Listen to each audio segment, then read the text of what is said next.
AITA for not caring if my brother has changed and feels badly about how he treated me growing up. Trigger warning, homophobia, bullying. I'm 19M. My brother is 21 and is my only sibling. I realized I was gay from a young age and came out at 14. My parents were supportive from the get-go, but my brother was absolutely not. He tried telling me I wasn't, or that I was just trying to get attention, and tried to get me to change my mind. When that failed, he called me a freak, diseased, said I was going to hell, even though we aren't that religious, and made it clear he didn't want a relationship with me.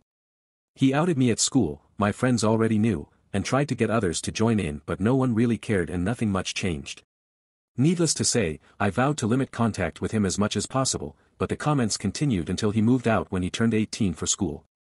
I've since gotten into a great school and have completed a year and a half. I'm in a relationship, my grades are the best they've ever been, and everything seems to have fallen nicely into place. My brother sent me a Facebook message back in August.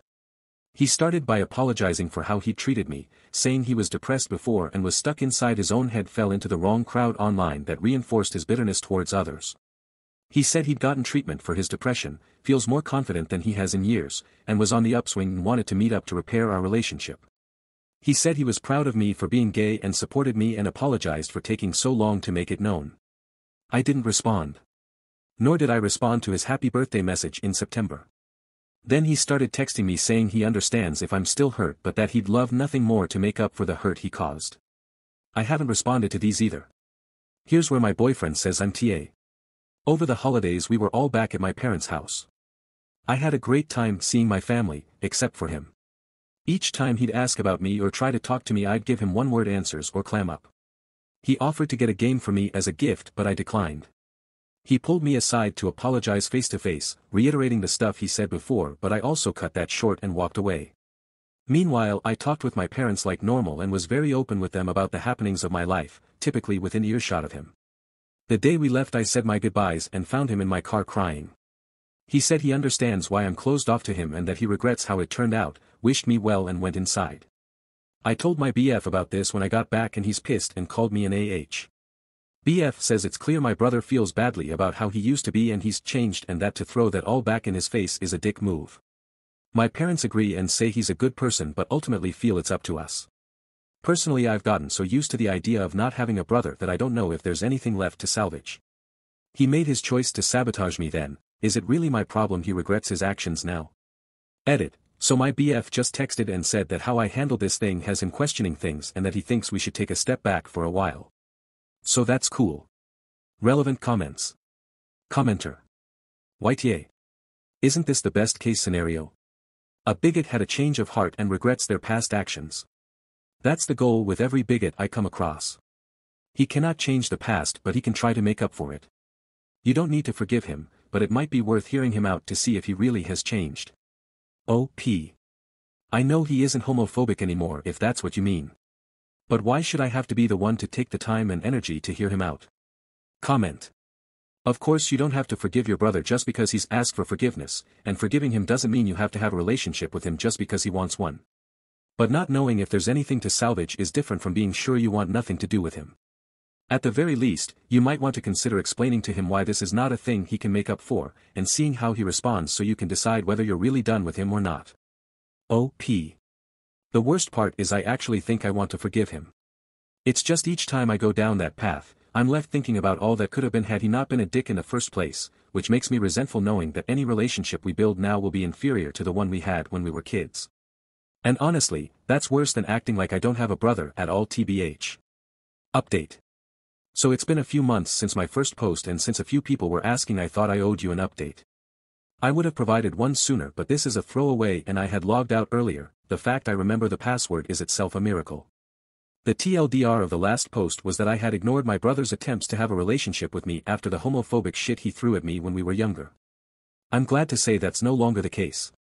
A little after my last post I texted him that I appreciated his words but that his actions had really hurt me and that I needed time.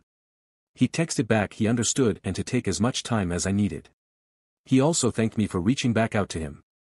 I spent a lot of January and February in self-reflection and trying to figure out what I wanted.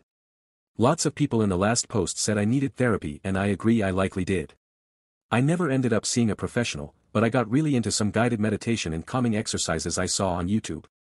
Making a habit of it helped me realize how much weight I was carrying and has helped me start to let that weight down. I still have some ways to go, but I can feel my empathy growing, and I saw my bro for the first time since Christmas. Long story short, we spent a lot of time hanging out and our relationship is recovering. We've had some hard conversations, cried, shared a couple joints, etc., and I came away from the break feeling much better about everything. And since each of our schools have closed down due to the pandemic, we're both at home and doing our classes remotely and hanging out on the downtime. I want to thank those of you who said I'd probably regret cutting him out because I can tell you were right. My brother isn't perfect and did many things to purposely hurt me, but people can change if they want to, and he did. I wouldn't want to be judged by my lowest point, and I'm working on not judging him by his. I finally have my brother back, and forgiving him has helped me feel better in ways I didn't realize I needed. Edit. To answer some common questions, no, my BF from the OP and I are no longer together, but for separate reasons unrelated to the original post. We just wanted different things and were at different stages of our lives, but it was a parting with minimal hard feelings. I don't consider his reaction to be manipulative. It wasn't a hard, do this or we're through. Why did my brother do it? There's no one reason. He was in a dark place and dealing with a lot of issues in a bad way. He was ignorant about a lot of LGBT stuff and relied on that ignorance when it came to me. It took a while and going off to college meeting new people for him to begin questioning a lot he believed, and since getting help for his unresolved issues, it was a step-by-step process until he saw how wrong he was. He said he didn't even realize how what he was doing was hurtful a lot of the time because he was so in his own head and had some really bad influences on the internet reinforcing his mindset. I can understand that, and I love how far he's come. Why didn't our parents intervene even though they always had my back? They did a lot of the time, but most of what he said did wasn't in their presence, and I was not one to go running to them each time I was the victim of something. They are good people and I hold no animosity towards what they might have done instead. I'm thinking about showing my brother this and the previous thread so he has a better understanding of how I felt about this and may update later on how that goes. Also, I just want to say to others out there who feel they've been repeatedly wronged by someone to the point they want to cut them off that I know exactly how you feel. But the fact is people can change, if they want to. And even if they do, you're under no obligation to welcome them back in your life. But if you can find it in your heart, I'd strongly encourage you to give them a fair shot at doing so. People do fucked up things, sometimes many times or for many years before they realize it and feel remorse. We're all only human. Relevant comments. It's hard for me to find a reason to forgive a family that purposely hurts the family. Strangers I can understand, but family is the core of trust. Breaking that trust usually causes a domino effect that outperforms the original behavior. I don't plan on ever forgiving my brothers. It's a trap. O.P. I understand where you're coming from. Consider this if you would. In my opinion, there's much more reason to forgive a family member than a stranger. Injury from family hurts much more than an injury from someone you barely know. Like you said, family is supposed to be the bedrock of trust, and breaking it can cause a lot of subsequent harm. And while your birth family is who you're stuck with by virtue of being alive, they're by no means your real family. You choose who that is. I'm fortunate enough that the family I've chosen is also the one I was born into, but many aren't so lucky. The fact is that humans can be assholes, idiots, and selfish to the point that they hurt those they're around, sometimes on purpose and sometimes without even realizing it. But even if you choose your own family, the one you're born into knows you very well. You have memories no one else has. You've shared experiences no one else has. And even if you've cut them off for good reason, holding on to hate towards them or wishing them misfortune will have a corrosive effect on your own well-being.